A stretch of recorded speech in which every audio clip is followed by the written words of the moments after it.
কোথাও ঘুরতে যেতে না পেরে চলে গেলাম বান্ধবীদের বাসায়। মিরপুর 6-এ আমার বান্ধবী থাকে, তো বান্ধবীর বাসায় চলে গেলাম। বান্ধবীর বাসায় গেল তো বান্ধবী আমাদের নিয়ে ধুম ঘোরাফেরা করে। তো এখন চলে যাচ্ছি আমরা মিরপুর 11-তে হাওয়া রেস্টুরেন্টে।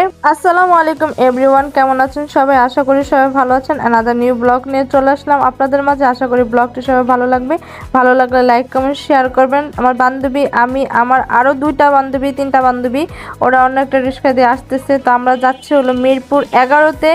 তো এখানে নাকি একটা হাওয়া রেস্টুরেন্ট আছে, অনেক সুন্দর দেখতে। তো বাদন বলতেছে ওখানে ওর যাওয়ার অনেক শখ। তো দেখতেই পাচ্ছেন আমরা মিরপুর 11-তে চলে আসছি প্রায়। তো ওর যেহেতু এত শখ, তাও আবার কাছাকাছি আসছি, তো এটা তো মিস করা যায় না। তো আমরা সব বান্ধবীরা রেডি হয়ে চলে আসলাম হাওয়া রেস্টুরেন্টে। দেখতেই পাচ্ছেন সবাই আমরা পৌঁছে গেছি হাওয়া রেস্টুরেন্টে। তো আসলেই আমরা সবাই একত্র ঘুরতে গেলে অনেক মজা করি আর অনেক মজা হয়। এই দিনটা আমি কখনই ভুলবো না। দিনটা অনেক ভালো ছিল, আবার অনেক খারাপও ছিল, সব মিলিয়ে আলহামদুলিল্লাহ। তারপরে বলা যায় আমি এই দিনটা কখনই বলবো না। দেখতেই পাচ্ছেন আমরা সবাই চলে যাচ্ছি লিফটের কাছাকাছি। আমরা যখন গেছি আমার বান্ধবীর বাসায়, তখন আমার বান্ধবীটা অনেকটাই অসুস্থ ছিল, আমার বান্ধবীর মেয়েটা অনেক অসুস্থ ছিল। তারপরও এত অসুস্থ থাকার পরও আমাদের নিয়ে এত ঘোরাফেরা করতেছে। তো দেখতেই পাচ্ছেন বাচ্চাটা কতটা মানে খারাপ লাগতেছে ওর শরীরটা। তারপর আমাদের সাথে আসছে, বান্ধবী নিয়ে আসছে আমাদের, কারণ আমরা এত দূর থেকে আসছি একটু ঘোরাফেরা করার জন্য। এর জন্য বান্ধবী সব কিছু স্যাক্রিফাইস করে আমাদের নিয়ে আসছে ঘুরতে। তো দেখতে পাচ্ছেন সবাই অপেক্ষা করছে লিফটের জন্য, আর আমি এখানে ওদের ব্লগে নিয়ে নিলাম। তো চলে আসছে আমাদের লিফট, আমরা চলে যাব এখন হাওয়া রেস্টুরেন্টে। রেস্টুরেন্টটা অমায়িক সুন্দর ছিল, অনেকটাই সুন্দর ছিল, যা আমরা ছবিতে দেখছি প্রায় সেমই ছিল। তো আসলে গিয়ে অনেক মজা করছি, আমরা অনেকটা এনজয় করছি, অনেক ছবি তুলছি, আর আমার ব্লগ তো আছেই। তো দেখতেই পাচ্ছেন আমরা সব বান্ধবীরা লিফটে উঠে গেছি। আমার সাদিয়া, বাঁধন, রাহা, লিমাপু, আমরা সবাই চলে আসছি লিফটে। তাই প্রায় আমরা কাছাকাছি চলে আসছি রেস্টুরেন্টে। দেখতেই পাচ্ছেন এখানে অন্যান্য মানুষ ওয়েট করতেছে লিফটের জন্য। তো এই তো হাওয়া রেস্টুরেন্ট, প্লেসটা অনেকটাই সুন্দর ছিল।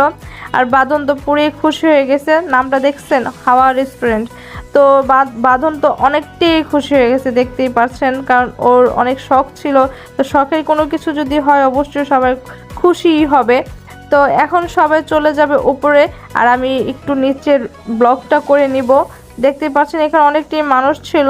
তো এখানে আরও লাইটিং ছিল, আমরা যখন গেছি তখন অতটা লাইটিং ছিল না। আমরা প্রায় 10:30 বাজে গেছি। লেট হওয়ার কারণ হলো আমরা সকাল থেকে দুপুর পর্যন্ত সুইমিংয়ে ছিলাম, সুইমিং করতে গেছিলাম সব ফ্রেন্ডরা মিলে, কারণ ঘুরতে বের হয়েছি, না ঘুরলে কীভাবে হয়। তো এরপরে আমরা একটু রেস্ট করে তারপর ডিনারের জন্য সব ফ্রেন্ডরা চলে আসছে হাওয়া রেস্টুরেন্টে। রাহার বাসায় আমরা যখনই যাই না কেন তখনই অনেকটা এনজয় করি, অনেকটা মজা করি সব ফ্রেন্ডরা মিলে। তো আসলে তখন আমার কোনো ফ্রেন্ডের ফ্যামিলি কোনো কিছুই বলে না, কারণ আমরা অনেক দূর থেকে যাই অন্তত ওদের সাথে দেখা করার জন্য, ওদের সাথে একটু কথা বলার জন্য, ঘোরাফেরা করার জন্য, একটু সময় দেওয়ার জন্য। তো যেমন ওদের কাছে আসছে ওরকম আমাদের নিয়ে অনেক ঘোরাফেরা করছে। তো আমি ব্লগ করতেছিলাম, ওরা এখানে আসছে, আসা বসছে, অপেক্ষা করতেছে। এখন সবাই মিলে আমরা খাবারের অর্ডার দিব। আমরা অনেকটা লেট করে আসছি, ফার্স্টে তো বলছে আমাদের খাবার অর্ডারটা নেবেই না। তো লাস্ট মুহূর্তে যখন দেখতেছে যে না আমরা এত দূর থেকে আসছি, যদি খাবারের অর্ডারটা না নেয় কীরকম দেখায় না, তারপর আর কী করার। তো যা আমরা খাবারের অর্ডার করা হয়েছে আমাদের কোনো কিছু ভালো মতন দিতে পারে নাই, কারণ লাস্ট মুহূর্তে ছিল। তো যা দিছে তাতে আমাদের নিতে হয়েছে রাইস আর একটা কারি দেওয়া হয়েছে, আর বার্গার, পিৎজা তো আছেই। বান্ধবী জানে পিৎজা আমরা অনেক পছন্দ করি, তো এর জন্য বান্ধবী পিৎজাটাও মনে করেন মিস করে নেয়। যতটুক পারছে ওর স্বার্থ অনুযায়ী ততটুক করছে, ততটুক বলতে আমাদের জন্য অনেকটাই করছে, যত বলবো তত কম হয়ে যাবে। থ্যাংক ইউ সো মাচ বান্ধবী রাহাত, আমাদের এতটা ঘোরাফেরা করানোর জন্য, আমাদের এতটা টাইম দেওয়ার জন্য। আর সরি বেবি, তোর শরীর ভালো ছিল না, তারপরও আমরা তোকে নিয়ে বের হয়েছি, স্যাক্রিফাইস করতে পারি নাই, কারণ এত দূর থেকে গেছি, ঈদের সময় ছিল, এর জন্য একটু স্যাক্রিফাইস করিনি তোর সাথে, সরি। তো যাই হোক সময়টা অনেক ভালো ছিল। আর রেস্টুরেন্টটা তো দেখতেই পারছেন কতটা সুন্দর রেস্টুরেন্ট, আসলে অনেকটাই সুন্দর ছিল রেস্টুরেন্টটা, এর জন্যই বাদন এতটা অস্থির হয়ে গেছিলো এই রেস্টুরেন্টে আসার জন্য। আর রেস্টুরেন্টটা একটা ফেমাস হয়ে গেছে, সব টিকটকার থেকে দৌড়ে অনেকেই আসছে এখানে, পুরো ফেমাস হয়ে গেছে টিকটকে, ফেসবুকে, তো অনেক জায়গায় বাদন দেখছে। এর জন্যই বাদল এতটা পাগল হয়ে গেছে। তো দেখতে পাচ্ছেন আমরা সবাই ঘোরাফেরা করতেছি আর আমরা ছবি তুলে নিতেছি, ব্লগ করে নিতেছি। এই যে আমার লক্ষ্মী বাচ্চাটা বলতেছে খালামুনি খালামুনি, ও এতটাই পাগল আমার যা বলার বাহিরে। আমার লক্ষ্মী বাচ্চাটার জন্য, পাখির জন্য সবাই দোয়া করবেন। তো আমরা নিচে ব্লগ করতেছিলাম, ছবি তুলতে তুলতে উপরে এসে দেখি ওরা খাবার সার্ভ করে ফেলছে। সো স্যাড যে আমি ফার্স্টে থেকে খাবারের ব্লগটা নিতে পারিনি। তো কিছু করারও নেই, অনেক লেট হয়ে গেছে, অনেক রাত্র হয়ে গেছে। এর জন্য আমাদের তাড়াতাড়ি করে আবার বাসা যেতে হবে, অনেক দূর আমাদের বাসা ছিল। তো তাড়াতাড়ি তো করারই লাগবে। তো ওরা আমাকে ডাকছিল, আমি শুনি নাই, কিছু করার নেই। তো যাই হোক, যতটুকু আমরা ব্লগটা নিতে পেরেছি। তো বান্ধবী রাহা সবাইকে সার্ভ করে দিচ্ছে। খাবারের কথা কি বলবো, খাবার এতটাই ইয়ামি ছিল, এতটাই মজা ছিল যা বলার বাহিরে। আমি মনে করি রাইসটা এভাবেই খাওয়া যেত, কোনো কারি ছাড়া, কোনো ভেজিটেবল ছাড়া।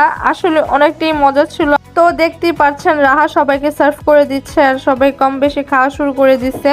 তো সবাই খাওয়া দাওয়া করতেছে। এর মাঝে একটা কথা বলবো আমার বান্ধবী সাদিয়াকে নিয়ে। সরি বান্ধবী, তোর মনটা অনেক খারাপ ছিল আর আমি তোর অনেক বকাঝকা করছি ব্লগের ভিতরে, তোকে সরি বলে দিলাম। যাই হোক, রাহা জানে আমরা অনেক পিৎজা পছন্দ করি, তার জন্য রাইসের সাথে সাথে পিৎজাটাও অর্ডার দিয়ে দিছে। আর অনেক কিছু অর্ডার দিছে, মাছ অর্ডার দিছিল, ভেজিটেবল অর্ডার দিছে। এগুলো কিছুই আসে নাই কারণ অনেক লেট হয়ে গেছে, এগুলো কিছুই ছিল না। তো যা ছিল তাই আলহামদুলিল্লাহ। তো দেখতেই পাচ্ছেন সবাই কম বেশি খাওয়া দাওয়া করতেছে। তো যাই হোক, সময়টা অনেক ভালো ছিল। আমাদের খাওয়া দাওয়া করার পর আমরা বেশি সময় থাকিনি রেস্টুরেন্টে, কারণ রেস্টুরেন্ট অফ করে দেবে, বারবার বলতেছে আপনারা একটু তাড়াতাড়ি করবেন, আমরা রেস্টুরেন্টটা অফ করে দেব। তো দেখতেই পাচ্ছেন চারদিক দিয়ে নিরিবিলি হয়ে গেছে। আমরা এখন বাসার জন্য রওনা দিব, বাসার জন্য রওনা দেওয়ার জন্য রেডি হয়ে গেছি। বান্ধবী বলতেছে আমার একটা ভিডিও করে দিলি না। তো কি আর করে, মানে এত তাড়াহুড়ার ভিতরে কিভাবে ভিডিও করে দিই। তো আমরা বাসার জন্য রওনা দিয়ে দিছি।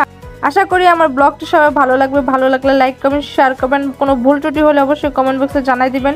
সবাই ভালো থাকবেন, সুস্থ থাকবেন। আল্লাহ হাফেজ, আসসালামু আলাইকুম, টাটা।